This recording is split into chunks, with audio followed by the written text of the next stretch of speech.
Hello, and welcome back to Spoken Sleep. I'm Chuku. And tonight there's a hotel. A small one. The kind you walk past 100 times and never notice. It isn't on any map. It isn't on any listing. You can't book it, and you can't find it. And yet, every so often, it finds you, quietly, on exactly the night you needed it, with a room already made up, and a lamp already lit, and your name somehow already known. Tonight it's found someone. You. And the little room they've given you turns out to hold rather more than a little room should.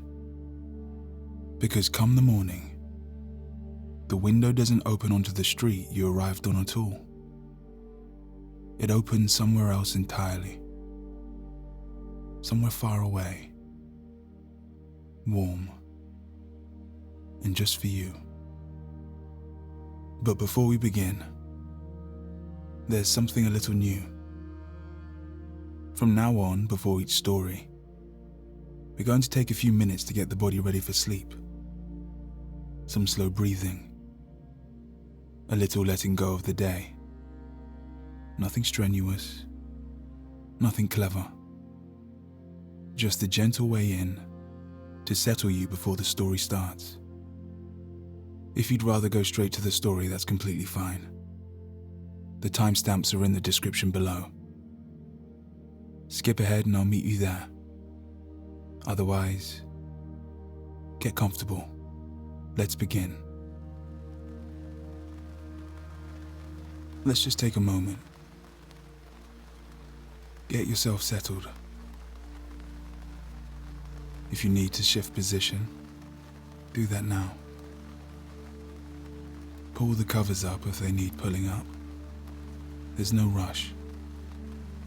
Whenever you're ready, let your eyes close. Take a breath in through your nose. Nothing special about it. Just a normal breath. Hold it for a second. And let it out slowly through your mouth. Again, in. Hold. And out. One more time. And this time, as you breathe out, just notice your body getting a little heavier. Now we're going to move through the body. Not to fix anything, just to check in. Start with your feet. Notice them. They've carried you around all day, and you probably haven't thought about them once. Just let them be still. Let them be heavy. If there's any tension in your feet or your toes, you don't have to do anything with it.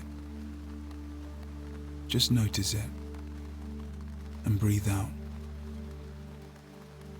Move up to your calves and shins,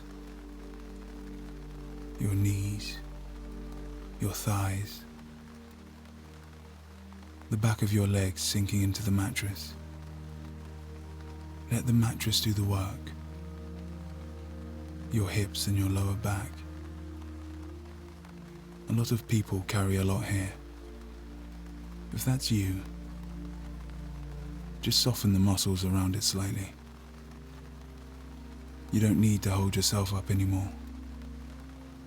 The bed has you. Your stomach. Let it rise and fall. Don't try to control your breathing now. Just let it happen. Your chest, your shoulders especially. Let them drop. Even if they feel like they've already dropped.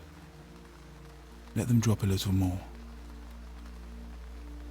down through your arms, your forearms, your hands, fingers loose, up through your neck, your jaw. Notice if it's tight, and if it is, let your back teeth separate just slightly. That's enough. Your eyes behind your eyelids, soft, not looking at anything. Your forehead, the space between your eyebrows. Let all of that go. Take one more full breath in. Hold. And out. You're here. The day is done. Whatever happened today is finished with. It happened. It's over. It belongs to yesterday now. Tonight you don't have to do anything at all, except listen.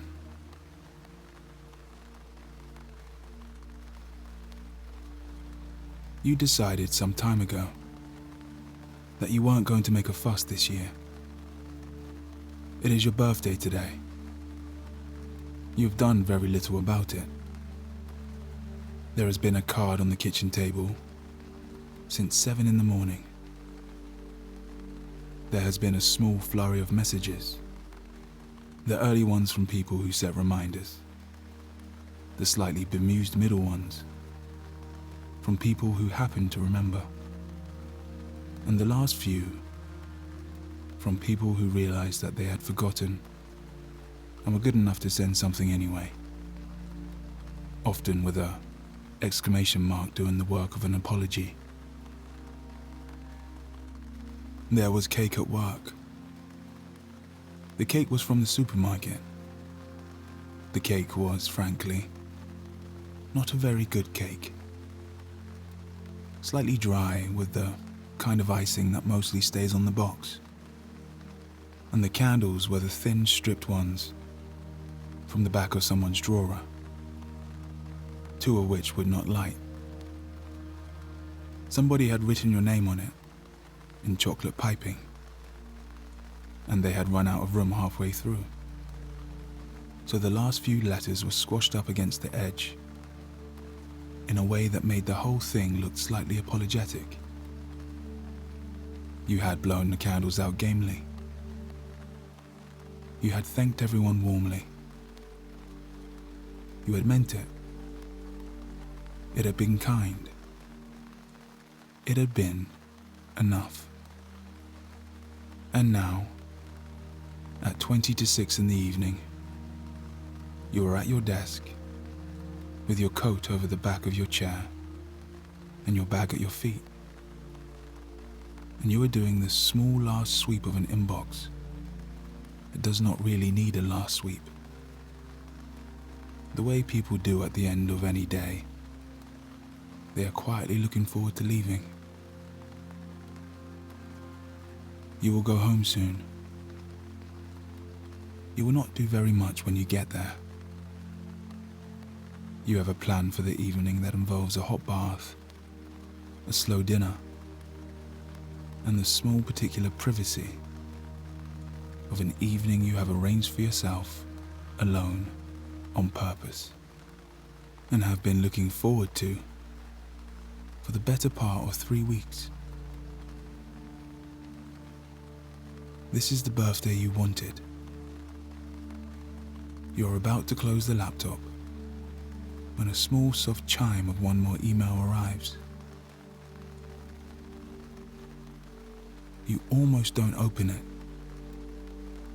You have, by your last loose count, 23,000 unread emails across the various accounts of your life.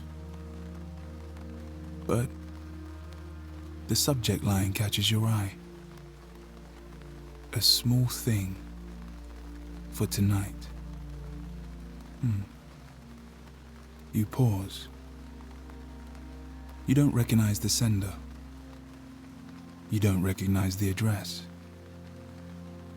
The little blue circle where a profile pic might be is just a grey shape, which feels appropriate. The email is from somebody or something called Heron House at an address you have never seen formatted quite that way before. hello@heron.house. It looks faintly like the kind of email a small lovely shop in a market town might send you. It also looks faintly like nothing you have ever received in your life. You sit back down. You open it. Hello. Just a short note from us at Heron House. We hear it's your birthday today. A quiet one, we believe. We hope it's been a kind day. Room 4 is yours tonight, if you'd like it. No charge. No need to confirm. Just come along when you're ready. We'll be here. With our warmest, Heron House, 14 Wren Lane.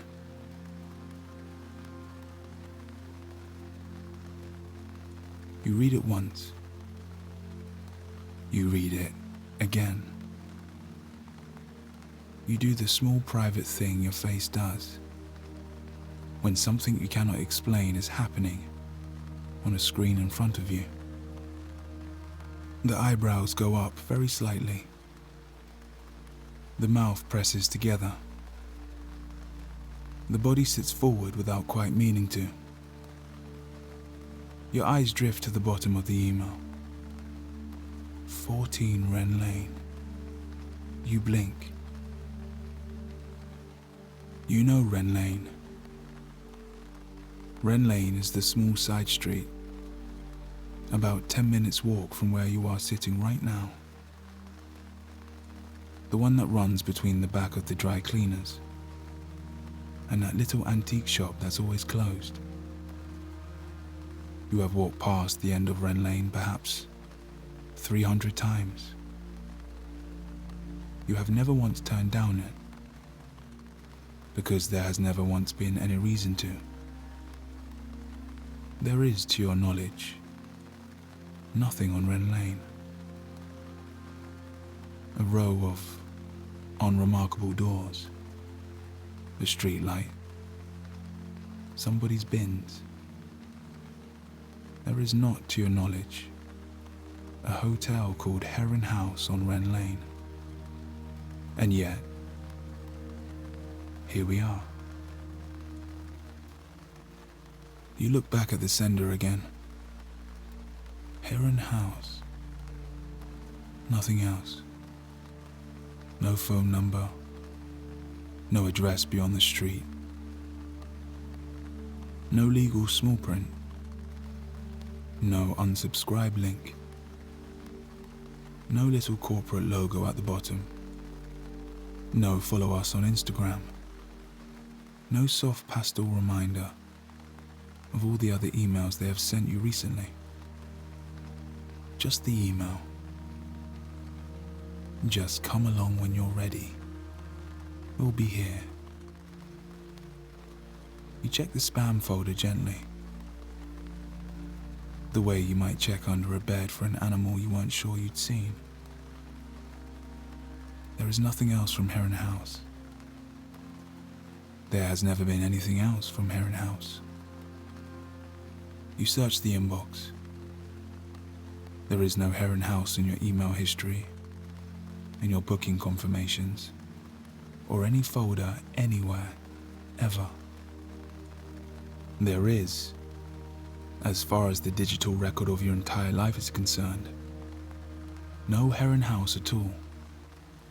And yet, here in your inbox is a perfectly polite, perfectly clean, perfectly impossible email offering you room 4.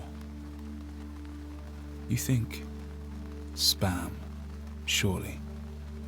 You think, a scam, of course. You think, Some clever new phishing attempt aimed at people on their birthdays.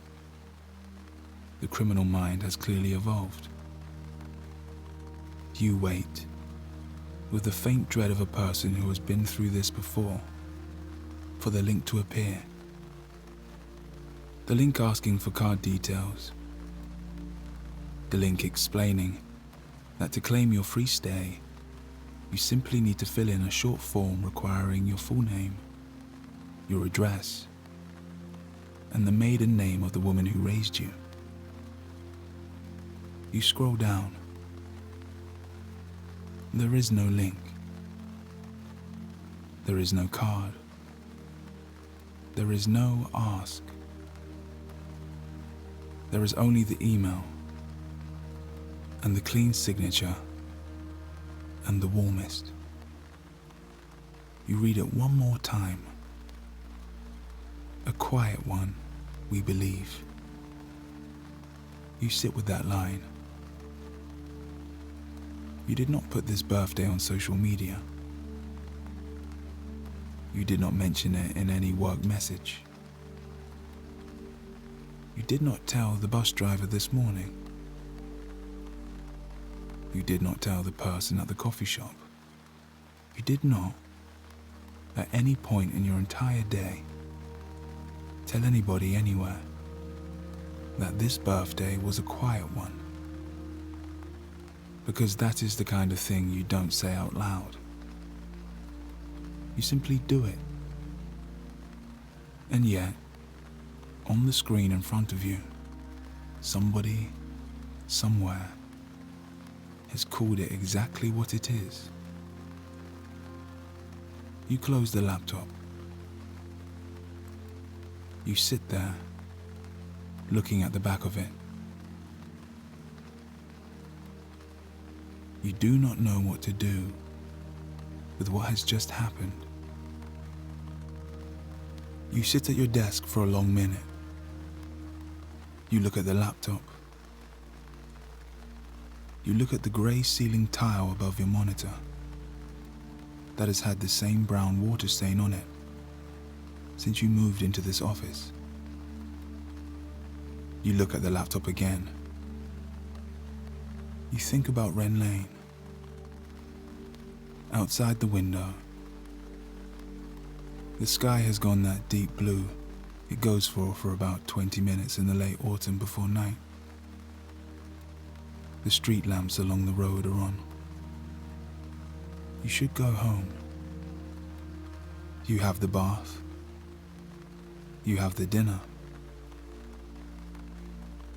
You have the small birthday evening you have been planning for 3 weeks. You should go home. You take your coat off the back of your chair. You put it on. You pick up your bag. You walk out of the office. You will, you tell yourself. Just have a quick look. Outside, the evening is colder than you remembered. Damp. A bus goes past. Somebody laughs on the other side of the road.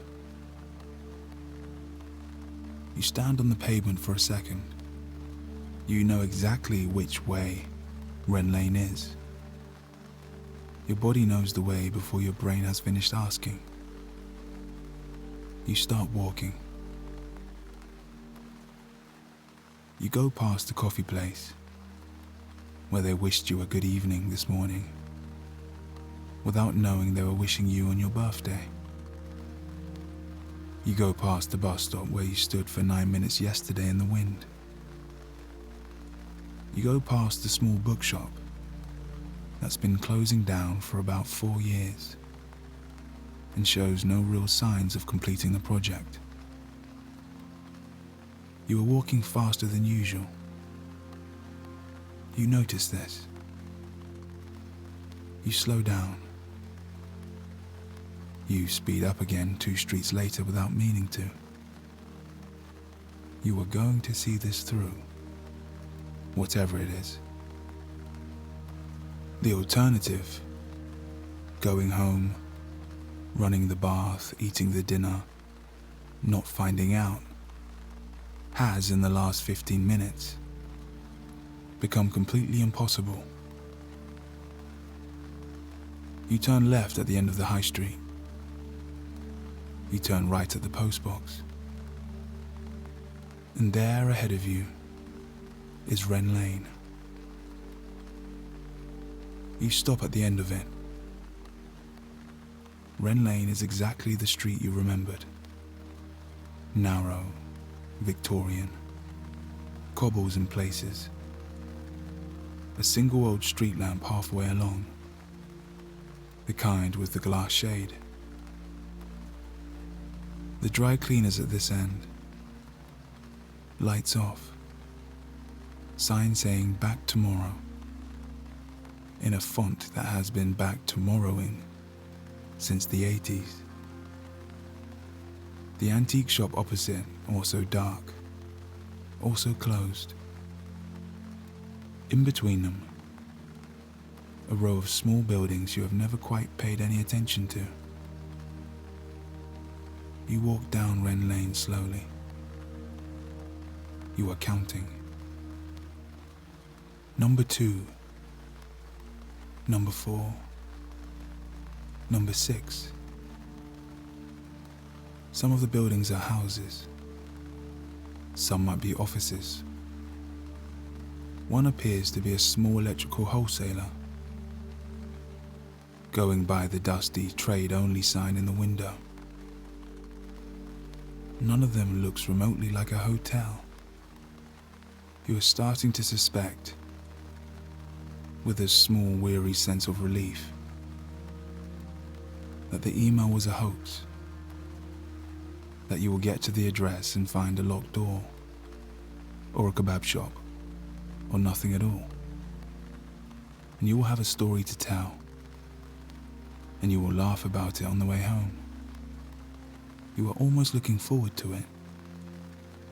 You reach number 12. Number 12 is, indeed, a kebab shop, closed, lights off, last night's onions still faintly in the air. You look at number 12. You exhale, of course. You take one more step. And there, where number 14 should be, is a building. A small Victorian terraced house, 3 stories tall, a black door, a single brass lantern hanging lit over it. The ground floor windows glow a low warm amber through net curtains. Set into the brickwork beside the door, at about chest height, is a small brass plaque. Heron House. Rooms available. You stand on the cobbles. You're not sure how you missed this building before. You've walked past the end of Wren Lane 300 times. Most of those times you could have seen it, just by glancing down the street. But you have never seen it, not once. You look at the plaque again.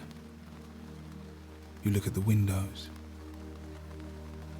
The amber light gathers on the wet cobbles in front of the door.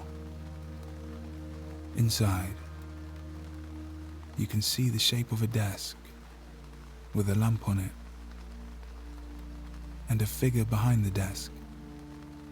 You think, 14, room 4, in number 14, on Wren Lane. You take a small breath. You walk up to the door.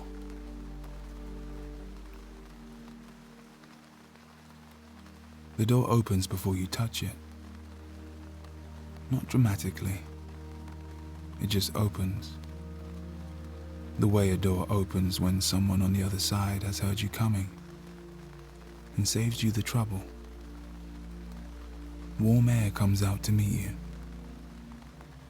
smells of old wood and floor polish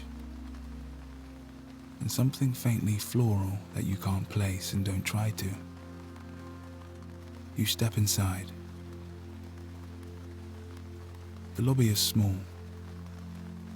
A dark wooden floor, a worn red rug, a staircase going up into soft shadow right at the back. 2 armchairs that have been clearly sat in by a great many people over a great many a year. A grandfather clock against one wall, ticking slightly slower than it should be. A vase of flowers on a side table that are real. You notice, not fake. Somebody must change them. And a desk. Behind the desk, a man. He is somewhere between 50 and 80. It is genuinely hard to say. He has reading glasses pushed up onto his forehead, and a cardigan that has been good for about 30 years, and intends to keep being good for 30 more. He is reading something, a ledger or a book. You can't tell. And when you come in, he looks up, unhurried, without a flicker of surprise, as though you are simply the next thing the evening was always going to bring. Evening, he says. Evening, you say. There is a small pause while you try to work out how to begin. I got an email, I think, from you about a room. I didn't book it. I don't even know how you have my email address. I don't know how you know it's my birthday. I walked here on a kind of dare with myself, and now I'm fairly sure I shouldn't have, but I'm here, so. You don't say any of that. I think, you say, there might be a room for me. He doesn't ask your name. He looks at you for a second, just a second, a friendly, unbothered second, and then he reaches below the desk, and there is the soft sound of a key being lifted off a hook, and he sets it down on the wood in front of you. A brass key, old, heavy looking, on a small worn wooden fob with a number pressed into it. The number is 4. Room 4, he says. Top of the stairs, along to the end, on your left. You look at the key. You look at him.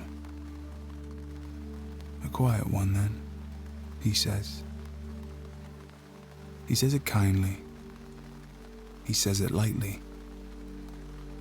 He says it the way you might ask somebody if they'd had a long drive, a small piece of conversation, nothing more, while he tidies the ledger and reaches up to push his glasses an inch further back.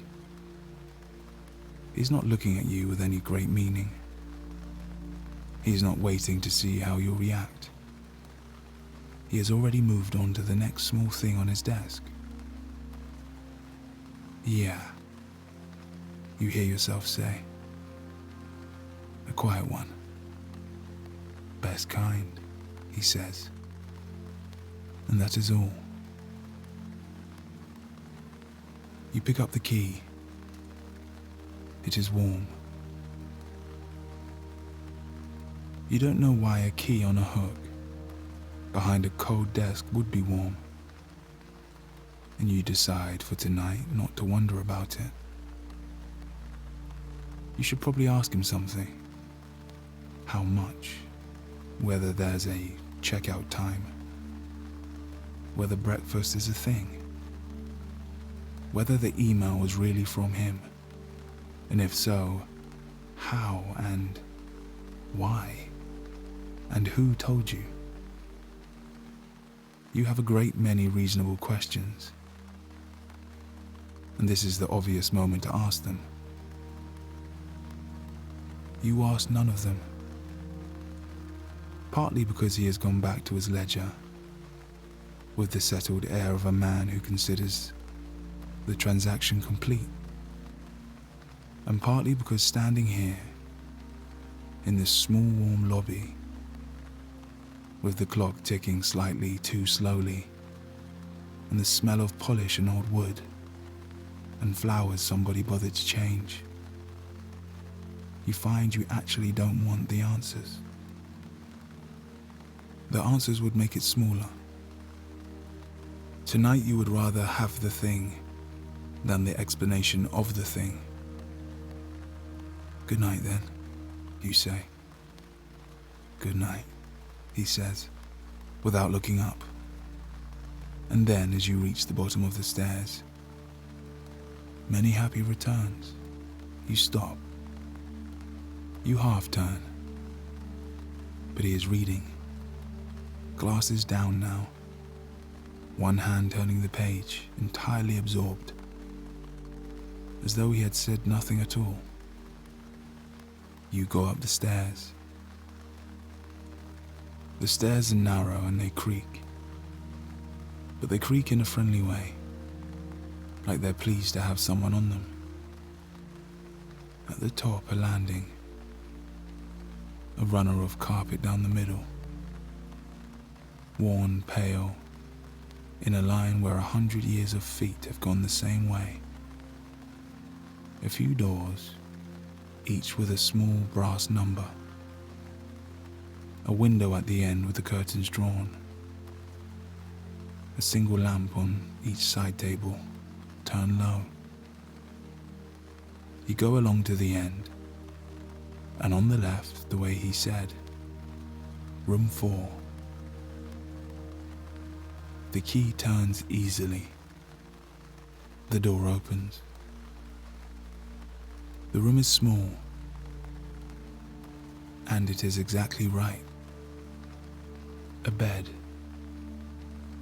bigger than it has any business being in a room this size, piled with blankets, cream ones, grey ones, a heavy quilt folded at the foot, an armchair in the corner with a lamp beside it,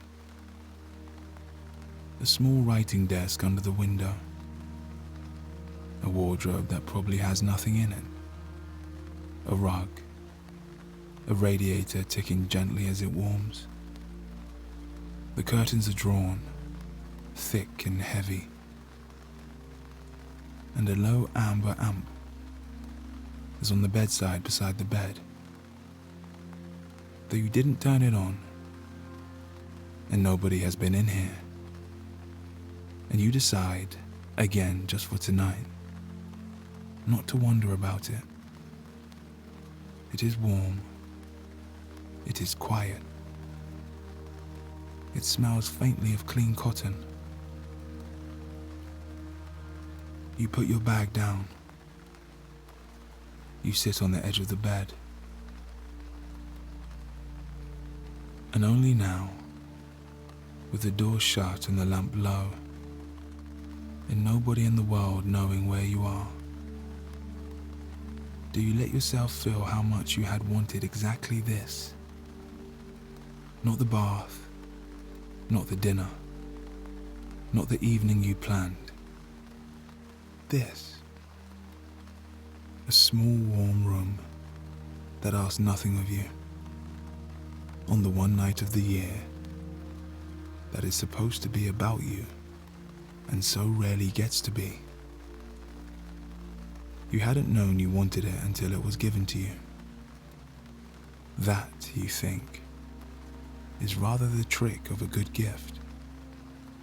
You don't do very much. You take your shoes off. You hang your coat on the back of the door. You sit in the armchair for a while, and you don't look at your phone.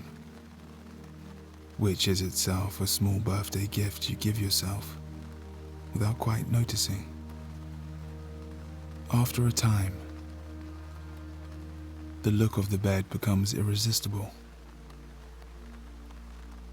The blankets are heavy and cool at the edges and warm in the middle, the way good beds are. You get in it. The mattress takes your weight, like it has been waiting all evening to take it. You reach over and turn the lamp down to nothing. The dark is complete and kind. Somewhere below, faintly, the grandfather clock ticks its slightly too slow tick. The radiator gives a last small knock and settles. Outside on Wren Lane, it has started very softly to rain. You lie in the warm dark on your birthday, in a room that found you, in a hotel that shouldn't exist, and you feel, for the first time in a long while, completely, unremarkably safe. You don't notice yourself falling asleep. You never do. You wake slowly. There is no alarm. There is no jolt. There is just the gradual surfacing of a person who has slept properly for the first time and longer than they'd like to admit. The kind of waking where you arrive back into yourself, a piece at a time, and there is no hurry about any of it. The first thing you notice is the rain. It is still raining. You can hear it. But it's not the same rain you fell asleep to. The rain on Wren Lane was thin and English and cold. A fine drizzle against the glass. This rain is heavier, warmer. Somehow, though you couldn't say how rain can sound warm. It is falling in big soft drops onto something just outside the window. Leaves, you think. A lot of leaves. And under the rain there is another sound. A slow, steady pulse you don't recognize at first, and then do. Cicadas, hundreds of them, singing through the rain, unbothered by it. You lie still for a moment. There are no cicadas on Wren Lane. The room is exactly as you left it. The heavy blankets, the armchair, the little writing desk, the wardrobe with probably nothing in it, the lamp off now, where you turned it down to nothing. Everything precisely where it was when you closed your eyes, except the light. The light coming in around the edges of the curtains is wrong. The light on Wren Lane was the orange wash of a street lamp and the grey promise of an English morning. This light is gold, warm and full and gold. The kind of light that has travelled a long way through clean air to get here. And it is leaking around the curtains and lying in a bright light across the floor. And it is, very obviously, not London. You sit up. You look at the curtains. You already know. Some part of you knew the moment you heard the cicadas.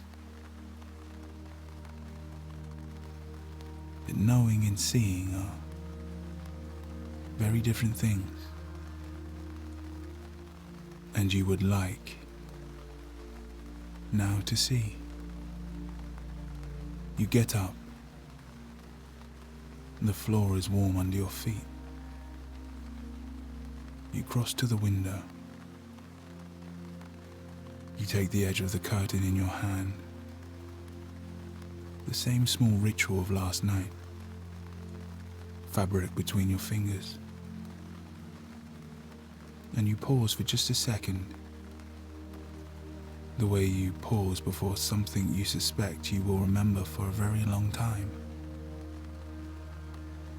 You draw the curtain back. Behind it there are shutters. Old wooden ones. Painted a faded blue. The paint gone soft and chalky with years of sun. They are latched in the middle with a small iron catch. You lift the catch. You push the shutters open. And Provence comes into the room. Warm, wet air, thick with the smell of it. Lavender, first and most of all. And wet earth, and warm stone, and something green and herbal. You'll later learn is rosemary growing wild against the wall below. The rain is falling soft and fat and golden in the early light, and through it, in front of you, is a country you have never seen and somehow always known. A stone farmhouse. You are in the upper floor of it. Below your window, a courtyard of pale gravel, darkened in patches by the rain. An old wooden table under a fig tree, beaded with water. Beyond the courtyard, a lone stone wall. And beyond the wall, lavender, rows and rows of it, running away from the house in soft, long, purple-grey lines. Blurred silver, where the rain falls through them, all the way to a line of dark cypress trees, standing along the far edge like polite tall guests who arrived early and aren't sure where to stand. Beyond the cypresses, hills, soft, dry, sun-colored hills, hazed with rain, rolling back and back until they give up and become sky. The cicadas sing through it all. The rain falls through all of it. And you stand at the open window of a room that was last night on a side street in London. And you breathe in the air that has come a very long way to reach you. And you understand, with the small, calm, complete understanding of someone who has stopped asking how, that this is yours, just for today, a gift from somewhere, on the one day of the year that was supposed to be all about you. You stand at the window for a long time. You were in no hurry. For once, nothing is asking you to be. You dress in your own clothes from yesterday, which feels faintly absurd against all of this. But there is nothing else, and Provence doesn't seem to mind. You go down the stairs of the farmhouse and find the front door standing open, the way the door at Heron House stood open, as if the place keeps anticipating you by a second or two. The rain is already easing, by the time you step into the courtyard, it is thinned to almost nothing, the last of it dripping off the fig tree onto the wet table, and the sun is coming through in the gaps. The smell is enormous now. Lavender and rosemary and rain on the warm stone all at once. You stand and breathe it in for a while. Then you go and look at the lavender. You walk the rows. They are taller than you expected, up past your knees, every stem heavy and beaded from the rain. And as you brush past them, the smell of them comes off in waves, rolling, magical waves. The bees are getting going again now that the rain has stopped, working the wet flowers without any particular urgency. At the end of the row, you look back and see the farmhouse, small and golden and solid, its blue shutters open, your window among them. You can see exactly where you slept. It looks, from out here, like the kind of place people save up for years to visit. And you were simply in it, because an email found you on a Tuesday evening. Past the cypresses, the ground dips, and a track runs down the hillside. And at the bottom of it, there is a village. You hadn't planned to go, but your feet have decided for you, the way they decided about Wren Lane, and you let them. It is small, a handful of stone houses the colour of old honey, a church with a square tower, a fountain in a little square, water running from a worn stone face that has been doing it for 400 years, a cat asleep on the windowsill, taking in the after-rain sun with the total commitment of a creature that has never once had a job. There is a cafe on the square, an old man reading a newspaper at one of the tables, who has clearly decided the rain was someone else's problem. And in the doorway, a woman of about 70, grey hair pinned up with more hope than structure,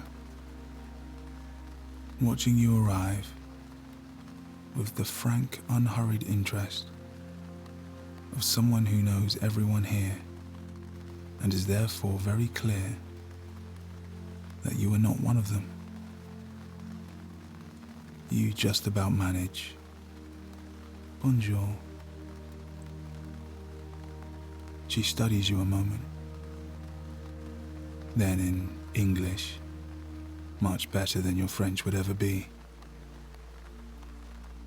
you walk down from the farmhouse. It isn't a question. She doesn't wait for your order. She just brings you something cold and pale in a small glass, and a jug of water beaded with the code, and sets them down, and then pats your shoulder once on her way back inside, the way you might pat something you were glad to see. You sit. The square is quiet. The fountain runs. The old man turns a page. The sun comes fully out, and the wet stone begins to steam, very faintly, all around the edges of the square. After a while, the cat decides you are worth investigating. It comes down off its windowsill without hurry, crosses the square as though the whole thing belongs to it, which it plainly does, and arrives at your feet. It considers you. Then it presses itself against your shin. Once, twice, and you reach down, and it lets you stroke the warm fur along its back, and it leans into your hand with its eyes half shut, and the two of you stay like that for a while, asking nothing of each other. Then, having decided the audience is over, it walks off to sit in a patch of sun and wash a paw. You finish your drink slowly. When you try to pay, the woman waves the whole idea away from the doorway with one hand, as though you've suggested something faintly ridiculous. "Not today," she says. And there it is again. The same small impossible kindness as the email, as the room, the key. As though somebody somewhere has quietly let it be known that today, wherever you go, the answer is not today. You don't ask how she knows. You're learning. You sit a little longer in the warm light. Then you get up and go back the way you came. Up the track, through the cypresses, toward the farmhouse and the long gold afternoon. Halfway up the track, on a slope you hadn't noticed on the way down, there are people working on a vineyard. You stop at the low wall and watch them for a while. There are maybe 6 of them, spread out along the rows, moving slowly between the vines in the late sun. They are not in any hurry. Nobody is. They have baskets and small curved knives. They are picking the dark branches and laying them in the baskets with the unthinking ease of people who have done this every autumn of their lives and learned, a long time ago, that work goes better if you don't fight it. One of them, an older man, is singing something to himself. Not for anyone, just low, under his breath, the way people sing when they think the song is private. Another answers a line of it without looking up, and a third laughs. And then it goes quiet again, and the only sound is the soft snip of the knives, and the cicadas, and the wind moving through the vines. A woman near the wall watches you, watching. She doesn't mind. She lifts a hand, not a wave exactly, just a small acknowledgement. Yes, you're there. It's all right that you're there. And goes back to her row. You watch them a while longer. There is something about it that settles you. The slowness of it. The way the baskets fill by small amounts, one bunch at a time, and nobody checks how full they are, because the baskets will be full when they are full, and not before. Nothing is being rushed. Nothing is being forced. The afternoon is long, and the work is old, and it will all get done, and there is room in it to sing. You leave them to it. You walk on up the track toward the farmhouse and the lavender, with the singing fading behind you and the warm gold light coming down through the cypresses. By the time you get back to the farmhouse, the afternoon has started to turn. The light has gone from gold to something deeper, amber, then rose. The sun dropping towards the hills behind the cypresses and laying the whole valley over in color. The lavender has gone violet in the low light. The heat of the day is lifting off the stone in a last soft warmth you can feel as you cross the courtyard. There is a chair on the terrace at the side of the house, facing west toward the hills. Just one. You don't remember it being there this morning. You decide, by now without any effort at all, not to wonder about it. You sit. You watch the sun go down over Provence. It takes its time. Everything here takes its time. The color deepens by slow degrees, rose to red, to a kind of bruised purple along the tops of the hills. And the cicadas, who have sung all day now, begin to wind down, a few at a time, until there are only a few left. And then those stop too, and a great soft quiet comes up out of the fields.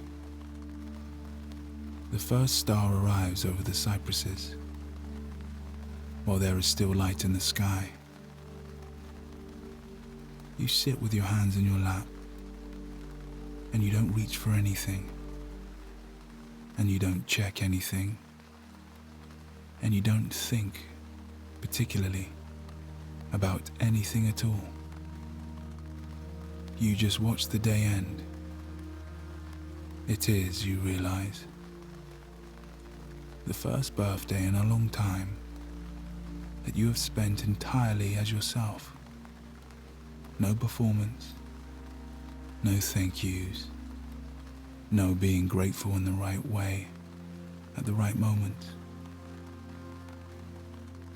Just you and a chair and a sky doing something extraordinary, and nobody in the world who needs a single thing from you. You had asked for a quiet one. This is quieter and kinder than anything you knew how to ask for. The light goes. The stars come out over the valley. More of them than you have ever seen at home. Thick and close and bright. Somewhere far down the hill, a single window glows in the valley. The air turns cool, and then very softly, it begins again to rain. Warm light. A gentle, provincial rain, pattering into the lavender and onto the fig tree and onto the dry stone, releasing one more wave of that enormous green and purple smell up into the dark. You sit under the edge of the terrace roof, dry, and you listen to it for a while. Then you go inside, and you go up the stairs, and you find room 4 exactly as you left it. The heavy blankets, the lamp, the window now open to the rain, and the lavender and the dark. You don't close the window. You get into the bed. The blankets are cool at the edges and warm in the middle. The rain comes softly through the open window, and the smell of lavender with it. And somewhere out in the dark, the last of the day settles into the hills. You lie in the warm dark on your birthday, in a room that found you, and you feel the day folding gently closed around you, like something being carefully put away. You don't notice yourself falling asleep. You never do. Tomorrow you awake in room 4. The window will look out onto Wren Lane and the thin grey English morning and the dry cleaners that is always back tomorrow. You will go down the narrow stairs, and the man in the cardigan will be at his desk, and he will wish you a good morning and not very much else. You will step out onto the cobbles, and you will walk home through the ordinary city. And by the time you reach your own front door, you will already be half wondering whether any of it happened at all. But that is tomorrow. Tonight, the rain falls warm into lavender. The farmhouse holds you the way it has held everyone it was ever asked to hold. Room 4 keeps its small, steady warmth around you. And somewhere far away, on a quiet side street, a brass plaque catches the light of a single lantern and waits patiently for whoever needs it next. Happy birthday. Sleep well. We'll leave the light on for you.